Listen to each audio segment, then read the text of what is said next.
What's up, everybody? This is Mike with your title technique of the week, and this week we are talking about the fade, and I don't mean the haircut.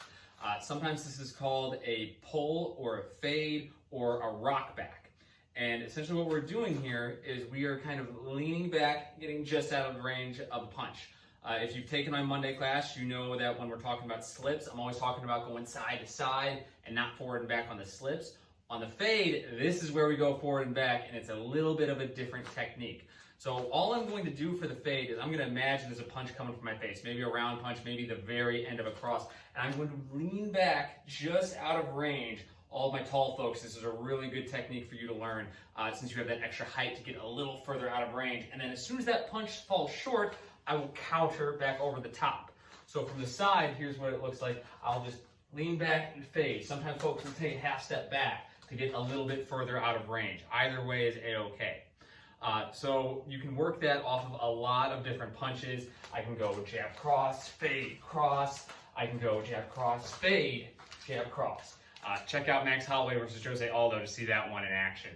And now I can show you what this looks like versus a person, which is really kind of where this comes into play. So M is going to help me out here by throwing some shots or simulating some shots coming back at me.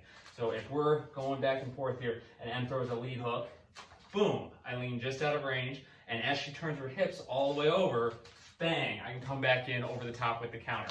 Same on that rear hook, boom, and then I can counter over the top. It's a really good way of getting out of range of some of those round punches. You can use it to lean back versus a straight punch too. You got to have a little bit better sense of distance there, but that's something that you definitely see, especially in the boxing world. And then in the Muay Thai world, you see people use a very extreme version of this to dodge some head kicks, which I'll attempt to demo for you now. This is take one. So if there's a take two, you'll see why. So M's going to throw that lead high kick at my head. Boom, and I'm going to lean back just out of range. And notice, since she has to spin through, since she missed, I'm in a good position to counter. Same way on that rear round kick. Boom.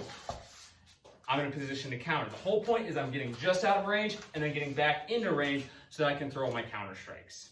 So this is something to work in addition to your slips and rolls. You can work them with your slips and rolls. So I can fade back, I can slip, I can roll under. It's another aspect of head motion. But at this one time, we're going forward and back. All right, guys, that's all I have for you this week. If you have any questions, leave a comment, hit me up on Facebook or Instagram, or find me at the club, and I will see you next time.